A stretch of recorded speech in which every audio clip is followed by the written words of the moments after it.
Good morning, good afternoon, good evening, and welcome to the ETVT podcast, where you're free to build your perception from an infinite world of possibilities. I'm your host, Elijah Vargas.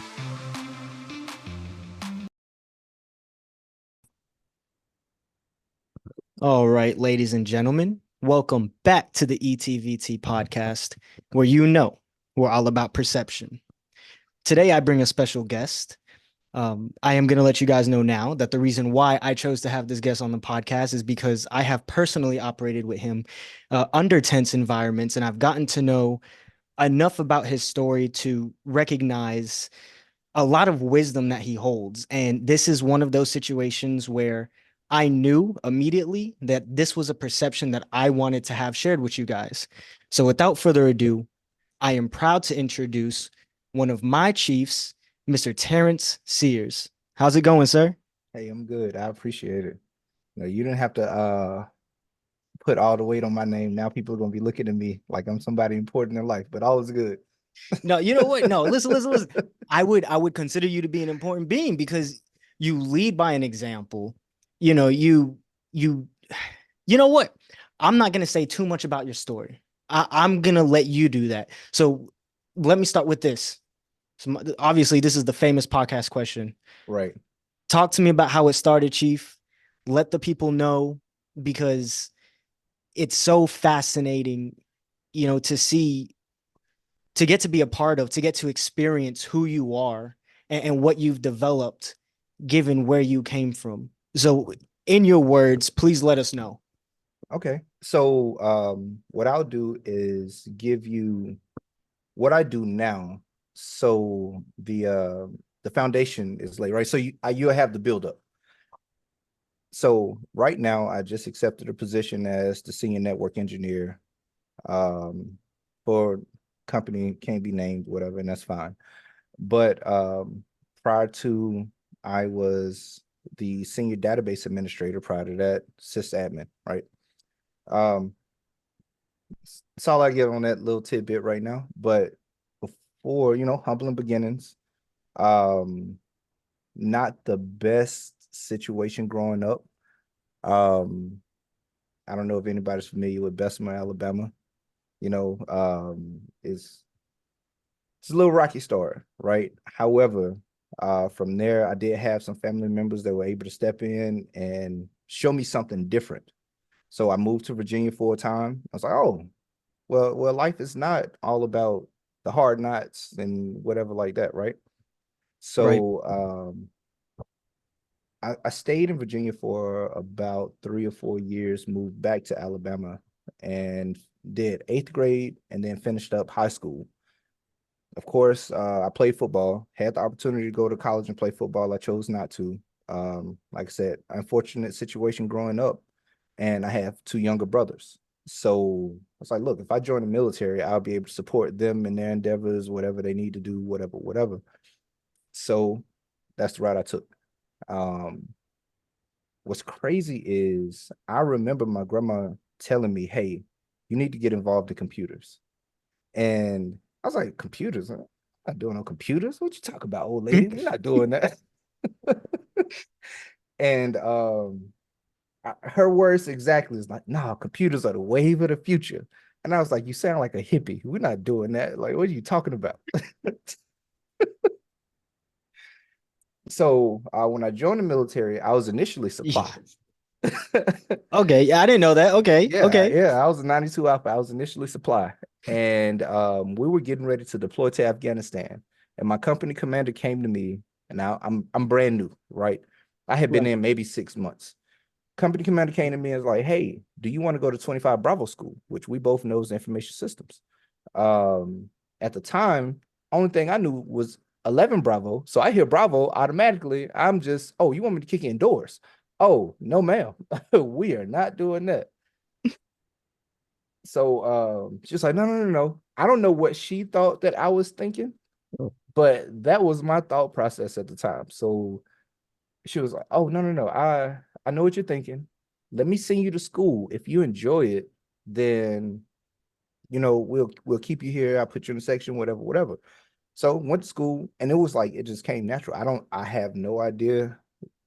Like the Unix piece, I thoroughly enjoyed the networking piece. Linux all the way through, and I was like, oh, well, this just makes sense. All right, well, yeah, I think I'll do this, and it progressed from there. Um,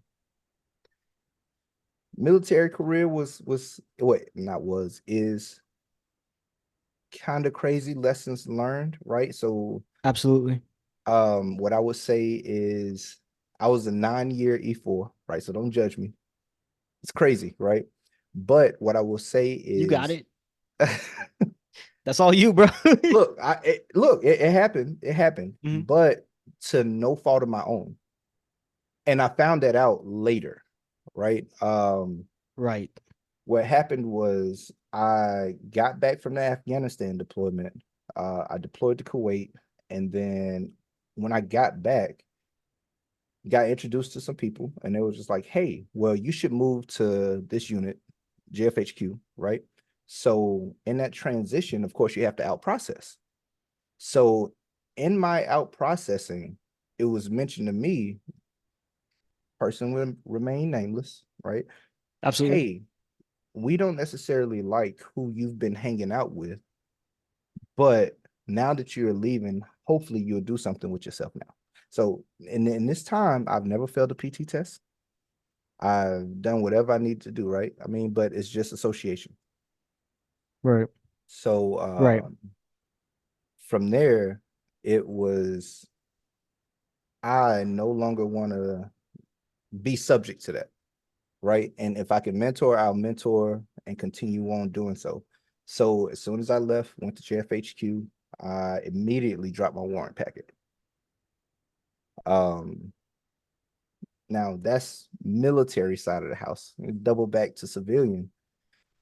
Um, I was working at CVS warehouse, not an IT department, right? Just throwing totes or whatever like that. Right. And I applied for a job at Southern Company.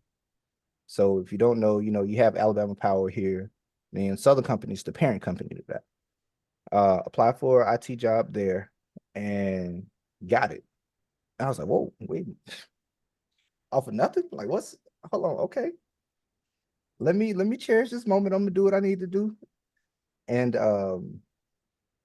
so from there, um, I guess it's gonna tie in together because I left Alabama Power to become full time with the company that I'm with now, right? Right. Um, but I learned a lot of skills with them, and they gave me the room to make errors and learn, and just not kick me to the curb off the first opening. Hey, oh well, you did such and such. Right. Right. Right. Right. So um, I don't know. It's a great situation as far as civilian side. Of course, like I said, had struggles, lost a job at CVS warehouse. I had done security to kind of make ends meet. Just at an old train yard, just at night, sitting out there with a whole bunch of nothing. Right. Um, when I got the call from Southern Company and was like, "Hey, you have the job. As a matter of fact, we'll up your pay." What? Excuse me? Look, you have two people on shift today. If you don't mind, I'm just gonna go ahead and go home. It's fine. I'm out of here. I'm not. I'm no, no, no, no. Shouts out to all the security guards, but I was like, look, we're not doing this. So yeah. And then the warrant thing, and really the reason I had the option to go O grade or warrant. The reason I went warrant is because you have direct contact with soldiers. Nobody's going to take a side eye to anything, right? If I Right. Right. decided, hey, I want to go to lunch with my soldiers, okay, all right, chief's going out with the soldiers. It is what it is. Right. If I'm a lieutenant colonel or a colonel and I'm taking soldiers out, hey, what does that look like? You know, I can Absolutely. And I also have the perspective of you may not be able to change the entire organization, but how you can change is by one soldier at a time. Because There you never moves. know, that person will get promoted, may cross over to O grade, may become a 1 star. And those things that you instilled in that soldier now is projected down through their command. So, Right. And that also goes, that corresponds very well with what you initially said, where your goal after you had the experience with, you know, association as an E4, you want to be that mentor. right. And I will say it shows, me being an enlisted soldier under you and seeing like I knew off the back just by conversation before we even actually had our first mission together. I was like, he's got it. But with you sharing that, that gives me more of a deeper insight towards why. So that's really awesome. And I feel like with what you just said, there's so much to unpack there. Now, the very first thing that I can think of off the bat is you explained when you said Virginia, right? Went to Mm-hmm. Virginia, middle school, high school. Uh, you could have played ball in college, but you was like you had different plans. Was there, from what you can remember, and if you need a second to really kind of reconnect with this, by all means, was there a moment in your young adult life, in that very odd stage that we all go through, where you kind of had a mindset shift? Like what was Terrence like before that? What was the primary goal as a young man? You know how some kids say, I want to be a firefighter or astronaut, or a race car driver, or a cowboy. So Even I was never really the person who was along with the fads and you have to do whatever. Like literally, I didn't play um park football or anything. The only reason I started playing football was because my friends were like, "Hey, I'll play football if you play football." Man, I ain't scared. I ain't no punk. I'm playing football too.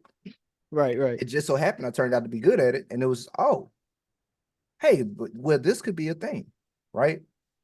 Had a real humbling experience through high school football. So played ninth grade JV, 10th grade ended up on varsity. Played varsity the rest of the time. My 11th grade year, I ended up tearing a muscle, right? Okay. Being on crutches, whatever, whatever. And I was like, what in the world is like literally going through life? At that point, I felt like I was invincible. Ah. I was like, hey, nah, I can't be touched. We're having all of these awards things. My name's getting called. I'm on the radio station. I got this radio station award. I'm doing What? whatever, whatever. I'm untouchable. I feel like Booby Mouse from from the movie, like real talk. We had a few people from our team actually make it to the NFL. But No kidding. the thing was, when I got injured, that was that, hey, you're not who you think you are. You're just as vulnerable as this person, and this person. Right. This, not just that, um, this injury is minor, right? I was able to bounce back and it was fine. But what if something more devastating happens? So Mm, you need to weigh your options. And to be honest, at that time, I didn't have anything. My commander, kudos to her. Like she literally set this roller coaster on track with the question of, hey, I want you to be a 25 Bravo. I would have never ventured down this career field if it wasn't for her. And she didn't even know, I ended up in her wow. unit years down the line. And she's like, Sears? What do you mean, Chief Sears? This is this the same Sears for? It's like, yes, ma'am. That's but if she hadn't have given me that opportunity and Syway forced me to go, I wouldn't have had any ambition to go into this field at all. So Very interesting. So the skill, the potential, you were always capable, but you needed that forced guidance, if is what I'm understanding. it's one of those, somebody may push you into it. You're like, hey, I didn't come to swim. I don't even know how to swim, right? Right. Um, but if they push you in the water and you're able to swim, you're like, oh, wait a minute, I can swim. Right. No, perfect. No, perfect. Actually, and this right here is going to lead us right into our meat and potatoes because you talked about mentorship. You talked about the goal of being a mentor, part in not wanting others in the future that work under you to experience what you did as an E4. Um, and I can see that there's sides that you're very grateful for, and then there's sides that you're less grateful for, but you still learn from. And what I think it's very important for a lot of people to understand is that in the military, whether it's guard, reserves, or no matter what branch it is, time goes by really fast. You It know, does. like 9, 10 years, 6 years, you feel like, and it's crazy because you don't notice this in the moment, but when you look back at everything, there were those very important, crucial moments for you, and everything else just feels like that, like a Yep, snap of a finger. So for people that hold on to different experiences and in a way remember where they came from, that's a huge deal. And I think, especially in the military, more leaders could really utilize that. They really could be that way a little more. Because I think you have the ability to continue to lead. Like I think that's very important for mentorship. And I've also seen every leader has to be able to take orders in a yes, way. Like you can't be a great leader unless you can also, show that you're a great follower. That's just the truth. it is. So Um, what I will say to that is, it's different styles of leadership, right? right. You do have the leaders that are like, hey, go and do. You need to get out here and do. We have to do boom, boom, boom. Give me some soldiers. Let's go and okay, Go out there and well, swim. right. And that's fine. But prime example, my last deployment, um, I had I was literally, I don't say literally, but I was stuck on the island, right? Had a group of maybe it was me. I should have had a major with me, but I didn't. So at that point, I'm the OIC. That's fine. No arguments, complaints there. We just made it work. And about 3 or 4 soldiers under me and one contractor. Um, it wasn't a day that I was just like, hey, you go and do. If I'm out there, like I lead by example. Let me get out here with you. We'll figure it out. And I'm good with that, right? I'm not Right. I'm not gonna make you eat shit and I'm not eating shit. So no. We're gonna definitely be out here together. Now, through that, what I've noticed is soldiers are more apt to perform in the highest potential in your absence because they know, hey, Chief's not here because he has something going on. Any other time, I know he would be out here in this heat doing whatever, topless, shoveling dirt or whatever like that, right? So I've seen that pay dividends, and that's just how I operate. Like I'll never say, "Hey, you need to," while sitting back kicking. I call it the Willy Bobo, kicking the Willy Bobo in the AC. Like, no, we're not doing that. We're not doing that. I'm with you, right? And I know the stuff. I've literally, hey, we need to unload this plane, load this plane. It's freezing rain, and have seen seniors on the bus in the heat. Like, ooh, must suck out there to be y'all. Oh, of course. And Yeah, it no, happens, man. It happens because I think so. One of the notes I have down here in a conversation we've had before, a couple times actually, is breaking different stigmas. And I think when it comes down to stigmas, a good majority of the military still kind of operates on a very historical way of doing things, which means in a lot of cases, if you have rank, then you have power of your subordinates.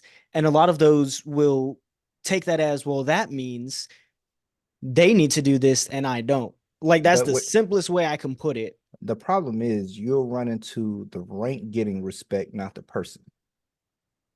If I had a conversation, Ooh, if I had a yeah. conversation with you in civilian clothes, right now, because we've built this rapport, we have a relationship. If I talk to you in civilian clothes, my words weigh more than if I was in uniform. You know, if such and such Colonel whoever has that mentality of, hey, you go and do whatever, whatever. Um, in uniform, yeah, you all right, sir, I got you. We Roger that, right? But if I ran into you at Hardee's and you in khaki shorts, nah, nah, you hey, catch me on duty. Right. Okay, no, let's talk about that. Um, I feel like this kind of goes hand in hand with the idea of work-life balance, right? Mhm. Because that's another big issue. And this can also go into uh why we talk about different styles of leadership. And what's funny is I've noticed this because we're gonna try to keep it as much on topic as possible, and it's gonna smoothly transition over. No worries. Um, but when a lot of people are that almost abuse of status where they okay, if they feel like their position and their status defines how they should operate over them as Mhm. an actual person and a good Mhm. mentor, you oftentimes can see that they don't have that good work-life balance where they to them the uniform is everything that they have. And I'm gonna ask you a question and answer as truthful as you can for me. Okay. Terrence. This is my first time saying that. All right, I'm gonna have to get used to that. um how important to you is it that people work hard on themselves and differentiate who they are in versus outside the uniform at any rank, at any job, at any skill? So this is what I would say. Um, self-progression is important, right? Right, I look at it as walking backwards on an escalator. You have those who are standing still, who's eventually going to end up behind, right? You have those. What I'm not going to say walking backwards. What I would say is walking the opposite way of the escalator. right, The person standing still, they're comfortable where they are in life, right? So they're going to eventually end up behind everybody. Then you have the person who's steadily trying to get somewhere, but they're walking, right? So what happens if you're walking up a downwards escalator? You're standing in the same place. right. And then you have the people that's actively working on themselves, trying to pursue. We need to do this. We're taking chances. They're running, right? Yes, they're getting ahead of everybody. You may even fall, but guess what? You got back up and ran. And so now you're still progressing ahead of everybody who got comfortable, who and those who aren't pursuing anything. So That is an amazing analogy. And I feel like I can expand off of that because now you got my creative juices flowing. Another thing that we've talked about is mindset, right? Mindset of as a whole, as like a society, as a culture, because a culture will say going up on a backwards escalator is the only way to go. Don't look back. But you see what I'm saying? Now, although technically you'll I be going so back down direction you're yeah, saying, yeah. but But this is what I would say, right? And going back to the work-life balance question, mm, right? It's important. You do need to work on yourself. Um, I am a proponent of leave work at work. I understand that in certain times you do have to bring work home. It's been plenty of days. So whatever's down, cool. Look, I'm working into the night, and that's fine. You may the other night I was working on something 3 in the morning, got up the next day, went back to work, whatever, whatever. But absolutely. um you have to make certain sacrifices. Um, Yes, sir. but you also have to manage your well-being, whether it's mental, physical. Um, when I was deployed, my contractor used to tell me all the time, "Hey, you the most important person you know." I was like, "What you talking about, sir?" It's like, "You the most important person you know. If you're not taking care of yourself, you can't take care of everybody else." It sounds simple, but that is a very difficult concept to be able to practice within yourself, like to even figure out, especially when you're young in your career in environments like that. That's not as simple as it sounds. No, it's not. And it may go from having to sit in meetings with stars, birds and stars. I call it the sky, right? Because you got Oh, the I like prominence, the that. I see full what you're saying. birds and the stars, So I call it the sky. You go from having to deal in the sky to deal with everyday soldiers, and you have to differentiate. However, um, you also have to be able to disconnect. If you can't disconnect and you can't say, I need a minute. Mhm. We both know people that the uniform is their whole life. Absolutely. The unfortunate piece to that, and I love it. I love to see it. I love to see somebody who is dedicated to duty, right? I do also realize that if you aren't able to separate that, 9 times out of 10, that's where that, let's just say something medical happens, you get put out, you Eh, eh, retire, and you can't cope, you can't transition. Um, yes. you have to take that downtime. You have to take the knee or drop back and punt. At any point in your career, you're going to feel like the military let you down. And that's not the case. That's not the case. You didn't take time for yourself. That's really what it boils down to. You've given so much to this organization and refused to say, hey, I need X, Y, and Z. That's powerful. So in that comes the resentment. In that comes the I can't deal. No, hey, what are your hobbies? What do you enjoy doing? And you'll hear me all the time. I ask people, I talk to people, I joke a lot. You know, our soldiers, it's always a good time. And my higher ups may not, well, Sears, he just blah blah, and that's fine. I get that. However, you know, this conversation is important. Let me make sure that they're taking care of themselves mentally and physically, because the thing is, the uniform is not forever. We know that. The uniform is not forever. You can only do this for so long, and your body's going to eventually break down on you. Right. So, what are you going to do post that? I mean, Right. some people get positions to where they can stay associated with it, but those are generally the people that are like, oh, back in my day, I used to, you There know it what is. I mean? I was waiting for you to say it. I wasn't gonna open it. I was waiting for you to say it. I was waiting for it. You know, get out of here. That's crazy. That's crazy talk. When you could Right. literally say, hey, you know what? I enjoy X, Y, and Z, or I would like to, or let me separate myself and do, you know, if to me, the people who make the uniform their whole life don't know themselves. Oh, right. There was a lot of power in everything you said. Well, because you're right, and to be honest with you, I agree with you. And per some things I've said previously in the podcast, and even in conversation, if you've heard, I'm gonna have to eat some of my words on that one because I am the type of person that will say the military has done a lot of people wrong. Not saying that it doesn't happen. I mean, millions of people have gone through the organization, Mhm. and probably billions if you count back to just a few decades. But anyway, enough people to where obviously 100% it's not going to be one way or the other. Yes, you're not saying that there's not cases where the military doesn't do people wrong, but in all honesty, in most cases, it is a matter of taking that self-reflection, that self-initiative. And you're right. It's just like I'm picturing what you're saying with the escalator, where if you just stand there, you're not going anywhere. And I can see where that's a dangerous practice given the nature of the military, because that honestly is one of those things that can't be done forever. I feel Right. like if you're a civilian that works IT, until you die, you can work your day job, telework, come home, like you're home.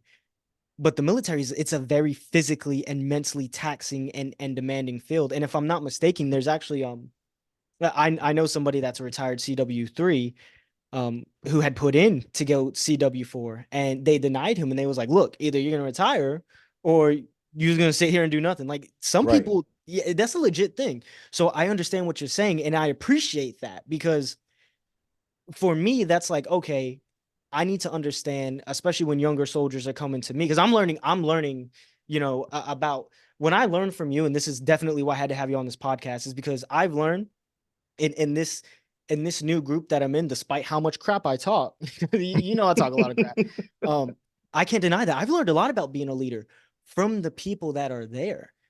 So now I know, like, hey, one of the things we could focus on, and this also goes hand in hand with back in my day, because back in that day, the idea of leadership was very stiff, for lack It of better was. words. It was. Right. The idea of morality being important, um, working with your team and not trying to act like this almighty God and put on this crazy perception and idea.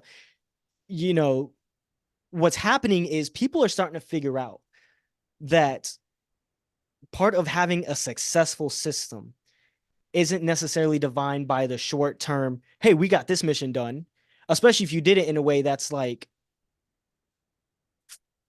you know, So slavery. my Is hey, y'all get out there and work.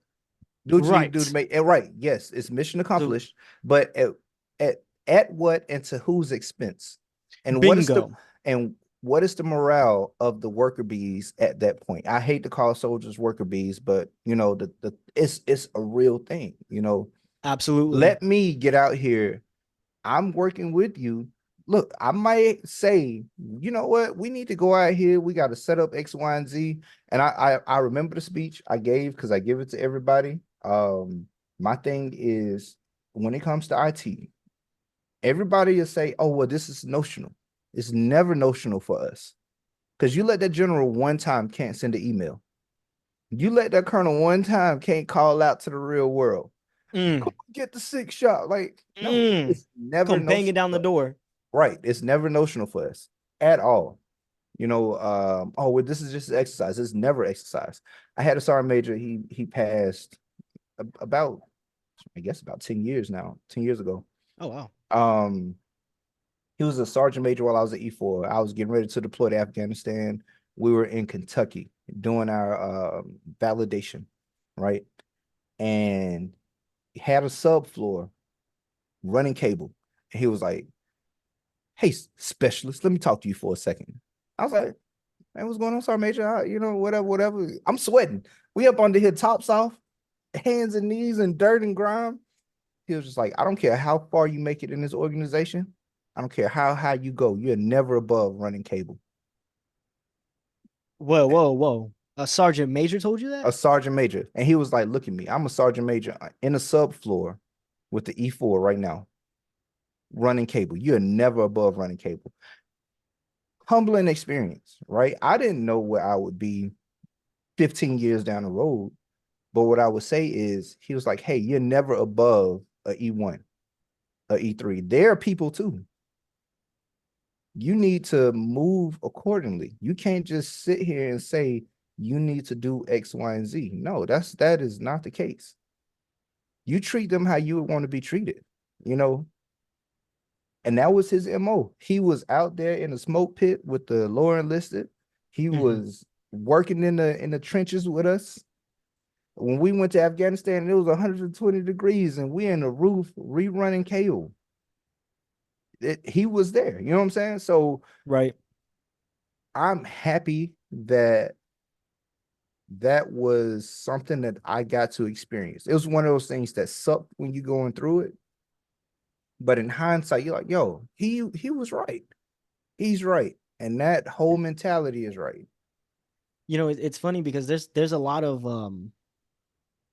I, for lack of better terms, because this is how we say it when we talk, but there's a lot of back in my days that were broken Back in there. my yeah, Is two I could think of. A, obviously the age, and the second thing is the fact that he was a sergeant major. That shocks me because there is a stereotype where the leadership style, like the nature of leadership, is different. You know, the officers right, they say have the good boy system. So typically, you know, and it's funny because it's like a facade, you know, because some of them, man, and that's where you know things like politics and stuff start coming in. It's in all mill depths. Like it's kind of the nature of the beast, but a lot of it is a game, and you can lower soldiers can kind of tell the difference between a soldier that genuinely means what he says and the ones who are just like, I know how to play the game. I really don't care.